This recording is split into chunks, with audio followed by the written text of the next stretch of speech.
विद्यार्थी मित्रांनो, सह्याद्री ट्युटोरियल्समध्ये तुमचं स्वागत आहे. तुमचा हसरा चेहरा पाहिजे बरं का हा व्हिडिओ बघताना. पहिली अट आहे. कुठलाही तणाव असला नाही पाहिजे. आनंदानं 10च मिनिटात हेनरीज लॉ एक्सप्लेन करणार आणि याचप्रमाणे मी बाकीचे सगळे लॉ सुद्धा घेणार आहे. ओके. चॅनलला फॉलो करताय धन्यवाद.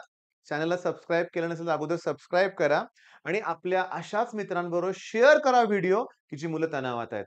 कुठलाच तणाव आता इथून पुढे राहणार नाहीये, कारण आपण अगदी सोप्या भाषेत तुम्हाला प्रत्येक कन्सेप्ट, प्रत्येक गोष्ट शिकवणार आहोत. ओके. आता हेनरीज लॉ. तुम्हाला सगळ्यांना माहिती आहे भावानो, की एरिएटेड ड्रिंक्स म्हणूया, कोल्ड ड्रिंक, सॉफ्ट ड्रिंक म्हणतो आपण, Thums Up, Pepsi, Coca Cola या सगळ्यामध्ये कोणता तरी गॅस डिसॉल्व्ह झालेला असतो ना? बरोबर आहे? बरं, जेव्हा आपण ते टोपण उघडतो, तेव्हा तो एक्सेस गॅस बाहेर येतो. बरोबर आहे? बरं का बाहेर येतो? कारण प्रेशर कमी होतं. याचा अर्थ ती सोल्युबिलिटी आहे ना, प्रेशरवर डिपेंड आहे. आणि हाच तर हेनरीज लॉ आहे. हेच तर त्याचं स्टेटमेंट आहे, की solubility of a gas in a liquid. गॅसच आहे ना लिक्विडमध्ये. Is directly proportional to pressure of the gas over the solution. तर तुमच्या सोल्युशनवर जेवढं प्रेशराइज ते केलं, तेवढी सोल्युबिलिटी इन्क्रीज होते. आणि या केसमध्ये मग सोल्युबिलिटीचा फॉर्म्युला घेताना कॉन्स्टंट घ्यावा लागेल आणि तो आहे हेनरीज कॉन्स्टंट. ओके. बरं आपली टेक्निक काय? स्टेटमेंट. ओके. त्याचे काही ॲप्लिकेशन्स असतील तर, काही एक्सेप्शनल केसेस असतील तर, लगेच न्यूमेरिकल. कारण नुसतं स्टेटमेंट पार्ट आपण करणार नाहीये, न्यूमेरिकल सॉल्व्ह करणार आहे. मग न्यूमेरिकलसाठी अतिशय महत्त्वाची गोष्ट सांगतो. सॉल्युबिलिटीचं युनिट असतं moles per DM cube. Okay, moles per DM cube. जर मी प्रेशर बारमध्ये घेतलं, तर मग हेनरीज कॉन्स्टंटचं युनिट काय तयार होईल? सांगू का तुम्हाला?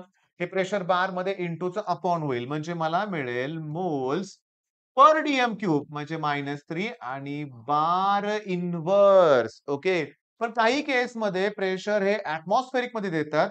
मग काय मिळेल मला? मोल्स पर डीएम क्यूब आणि ATM inverse, atmospheric inverse. Video pause करा, लिहून काढा. ओके. युनिट्स इम्पोर्टंट आहेत. बरं याचं युनिट कॅपिटल एम पण बरं का. सोल्युबिलिटी म्हणजे थोडक्यात मोलॅरिटी सारखे असते बघा ना, मोल्स पर डीएम क्यूब.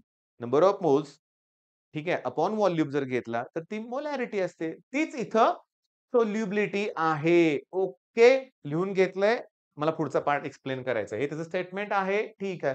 पण इन केस मला जर प्रेशर त्यांनी एक्स मिलीमीटर ऑफ एचजी मध्ये दिलंय. अरे बापरे! प्रेशर मिलीमीटरमध्ये दिलंय. हेनरीज कॉन्स्टंट दिलाय. तो बार इन्व्हर्स किंवा एटमॉस्फेरिक इन्व्हर्स मध्ये दिलाय. आणि विचारलंय सोल्युबिलिटी. ओके. तर मला ह्या सोल्युबिलिटीसाठी या दोघांचा प्रॉडक्ट घ्यायचा आहे. बरं प्रेशर तर एक मिलीमीटरमध्ये दिलंय आणि केएच व्हॅल्यू बार इन्व्हर्समध्ये दिलंय. मग कसं होणार? सांगतो कसं करायचं. मी तुम्हाला सांगतो. जेवढे तुम्हाला मिलीमीटर दिले असतील त्याला 760 ने डिव्हाईड करा. ओके. ते एटमॉस्फेरिकमध्ये कन्व्हर्ट होईल. आणि जर तुम्हाला केएच व्हॅल्यू एटमॉस्फेरिक इन्व्हर्स असं युनिट दिलं असेल, तर ही व्हॅल्यू आहे तशी वापरायची. पण जर तुम्हाला आता बारमध्ये समजा दिलं असेल, तर याला तुम्ही 1.013 न मल्टिप्लाय करा. ते बारमध्ये कन्व्हर्ट होईल. नोट डाउन करून ठेवा. म्हणजे लगेच आपल्याला आता ते न्यूमेरिकल पण बघायचंय. पुस्तकात स्टेटमेंट काय-काय दिलंय बघा. सोल्युबिलिटी ठीक आहे. एकच सेकंद हां. Solubility is directly proportional to pressure of the gas over the solution. हे लक्षात घ्या. केएच युनिट काय बघा मोल्स पर लिटर इन्व्हर्स हे डीएम क्यूब म्हणजेच लिटर बरं का. तर डीएम रेज टू -3 असेल तर लिटर रेज टू -4 येणार. बार इन्व्हर्स ओके. मग त्यावेळेस ऑब्व्हियसली जर हे युनिट दिलं, प्रेशर तुम्हाला बारमध्ये घेतलं पाहिजे.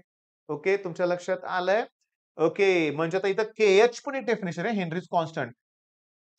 तर नीट लक्ष द्या मी तुम्हाला सांगतो. हेनरीज कॉन्स्टंट म्हणजे सोल्युबिलिटी. कधी? जर प्रेशर 1 असेल तर. काय? केएच इज अ सोल्युबिलिटी आहे of the gas in a liquid when it's pressure over the solution is 1 बार. 1 बार घेतलंय, पण त्यावेळेस केएच हे युनिट हे घेतलंय. ओके. आता नेक्स्ट बघा. डेमॉन्स्ट्रेशन मी तुम्हाला सांगू का? तुम्हाला मगाचाच पॉइंट आहे रे. Soft drink. ओके. मग हे एकदा तुम्ही वाचून काढा. जेव्हा तुम्ही बॉटल ओपन करता, तेव्हा एक्सेस जे काही डिसॉल्व्ह झालेला CO2 आहे, तो बाहेर येतो लक्षात घ्या. ओके. बरं. एक्सेप्शनल केसेस इम्पोर्टंट आहेत. गॅसेस लाइक NH3 आणि CO2 do not obey Henry's law म्हणलंय. The reason is that these gases reacts with water. हे याच्यावर रिएक्ट होतंय. CO2 वॉटर बरोबर रिएक्ट होतंय. ठीक आहे. Because of this reaction NH3 CO2 gases have higher solubility than expected by Henry's law. हे exceptional cases बेकार असतात बघा लक्षात घ्या. लक्षात ठेवा. आता मेन आपलं काम न्यूमेरिकल्स. ओके. 5च मिनिटात झालं की नाही लॉ लक्षात घ्या. एस प्रोपोर्शनल टू पी आहे. S equals to KH into P आहे. आता बघा इथं प्रॉब्लेम काय होतो हे सीट म्हणजे काय म्हणूया टेक्स्ट बुकमध्ये ते युनिट वगैरे इतकं लिहितात ना आणि इकडं-तिकडं टाइप करतात ना कळत नाही मुलांना. मग मी सिंपल काय सांगतोय बघा, नेहमी लक्षात ठेवा, की तुम्ही ही मेथड वापरा. पहिला गिव्हन डाटा लिहा.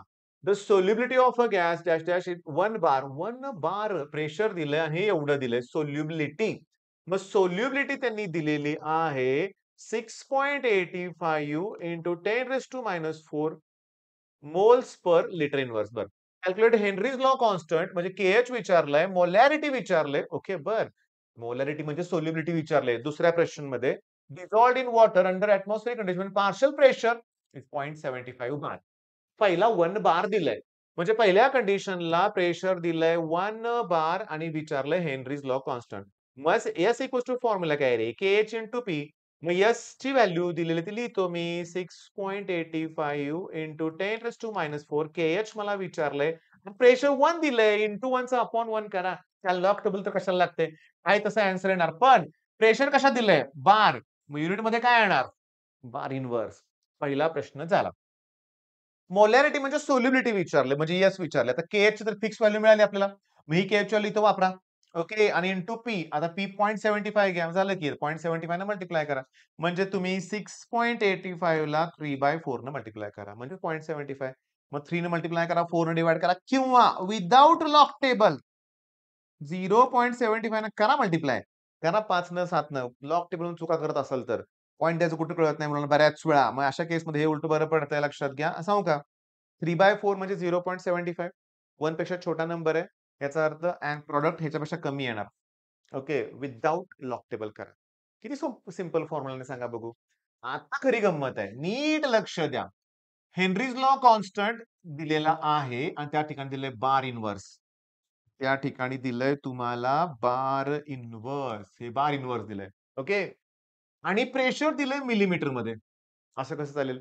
मग आठवतंय का मगाचचं? मिलीमीटरला पहिला 760 ने डिव्हाईड करा. एटमॉस्फिअरिकमध्ये कन्व्हर्ट होईल. त्याला 1.013 ने मल्टिप्लाय करा आणि मग ते बारमध्ये कन्व्हर्ट होईल. मग ही तुमची बारची व्हॅल्यू मिळाली. मग सोल्युबिलिटी काढण्यासाठी तुम्हाला सांगतो केएच त्यांनी दिलाय. इंटू ही व्हॅल्यू टाकली. सॉल्व्ह करा. तुम्हाला मिळेल. पण गंमत बघा की सोल्युबिलिटी युनिट कॅपिटल एम लिहिलंय, पण त्याच्याऐवजी तुम्ही मोल्स पर डीएम क्यूब लिहू बघा. कॅपिटल एम लिहू शकता. मोल्स पर डीएम क्यूब असं लिहू शकता. मोल्स इथं मग थांबा हां. मोल पर लिटर लिहू शकता. मोल लिटर इन्व्हर्स लिहू शकता. मोल डीएम रेज टू -3 सुद्धा लिहू शकता. गंमत सांगू का? सोल्युबिलिटी, मोलॅरिटी याचे युनिट तुम्हाला खूप वेळा लागणार आहेत. रेट लॉ मध्ये सुद्धा लागणार आहे. जो व्हिडिओ आपण ऑलरेडी याच्या अगोदर अपलोड केलेला आहे. ठीक आहे. मग आता मला सांगा, काय प्रॉब्लेम? काही नाही ना? मनात कुठली भीती ठेवू नका ना. करा की माझ्यावर अभ्यास तुम्ही. सगळं छान होणार आहे, छान. 10-10 मिनिटात एक-एक कन्सेप्ट 10 तरी कुठे रे? 8च मिनिटं झाले लक्षात घ्या. मग काय अपेक्षित आहे तुम्हाला? काय वेगळं पाहिजे आणखीन? होणार आहे सगळं छान. आणि माझा आवाज ऐकला की बऱ्याच मुलांना कॉन्फिडन्स येतो. मी त्यांना भीती त्यांची दूर करा म्हणतो. तणाव ठेवू नका. तणाव घेतला की संपलं रे सगळं. आणि तणाव तुम्हाला मी सांगतो क्लिअरली बरं का. मी एका ठिकाणी अशीच एका मीटिंगला गेलो होतो बरं का लक्षात घ्या. बिझनेस ओनर वगैरे होते. तुम्हाला सांगू का? मी बघितलं बरं का, की काही लोकं ना खूप आनंदी राहतात. कितीही आयुष्यात अडचणी येऊ देत. काही लोकं ना लगेच तणाव घेतात. मग काही वेळेस वाईट वाटतं, की तणाव इतका घेतात, इतका घेतात, इतका तणाव घेतात, की तो ते सहन सुद्धा करू शकत नाहीत अशी पण वेळ येते. मी तुम्हाला सांगू का ह्या गोष्टी आपल्याला टाळायच्यात. येऊ दे किती पण अडचणी, जायचंय सामोरे त्या अडचणीला. ठीक आहे. कुठलाच तणाव घ्यायचा नाही. तुम्ही नाही घेणार मला माहिती आहे. मग करा चांगला अभ्यास. All the best.